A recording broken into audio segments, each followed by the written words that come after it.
Virgin. That summer, Mary appeared to us everywhere. In ash, on that palm tree on Vine near the Arco. In glass, candy, magazines, and once even caught in the bright milk of evening sun. Odd, we thought, listening. Though somehow by mid-August both of us understood, weeks before she finally spoke through her ghost's alto. Look past the blue smudge and chip stars, my holy brand fastened on the real hall of miracles.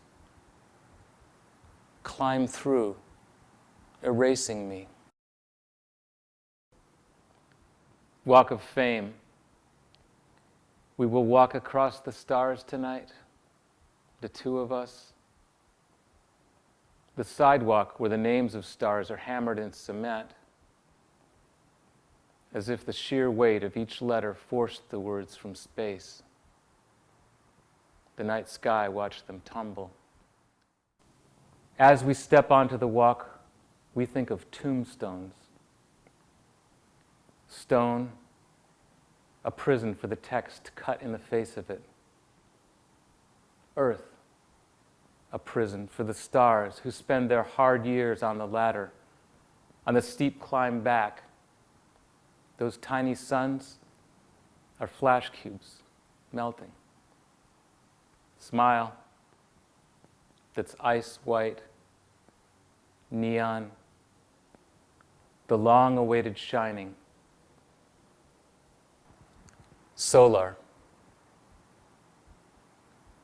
A city without birds or water, only sun.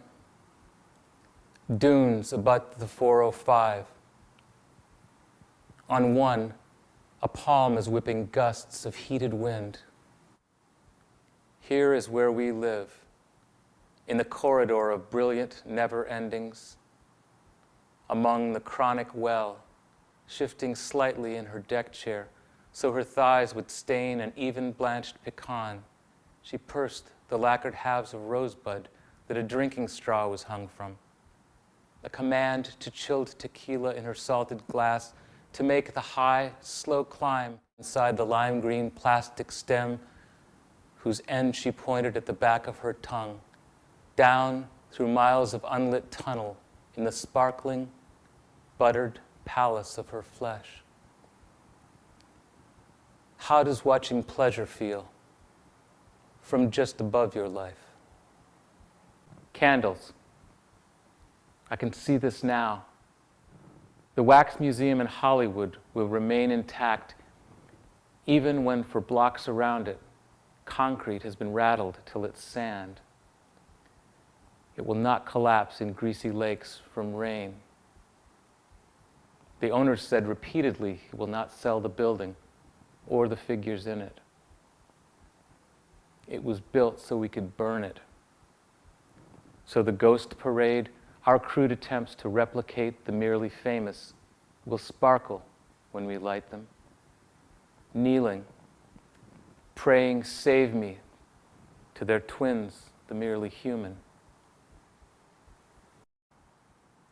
Divers, in these jewels of city fastened on the desert's lip. The effect that was created by the swimsuit she was wearing, colored air blue,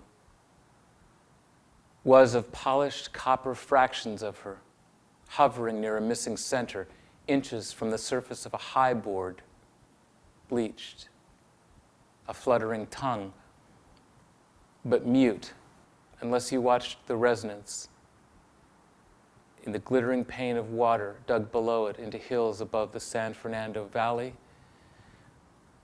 It is August. It is 94 degrees at 5:30. The wire that's salmon pink, that's strung across the hill's edge, is the day's light, ending. Disappearing into what is ours, but just beyond us. What we've built here with our engines in the dust below the palms. Swallows flutter, swallowed up. Accidents. The charred remains of metal hulls. A toothless grin from a punctured grill. And all the tires on every truck around the world are burning up. They're burning up in cemeteries, miles below a freeway, and the air is charged with particles of chemicals from animals, from rugs of tawny, matted hair that covered hides, that sat on bones that roared like engines from Detroit and stalked a city through its bloodstream. Talons bared, their minds on death, poised to lunge at motorists in traffic, thick as flies on offal, chewing blood from ferns and fossils.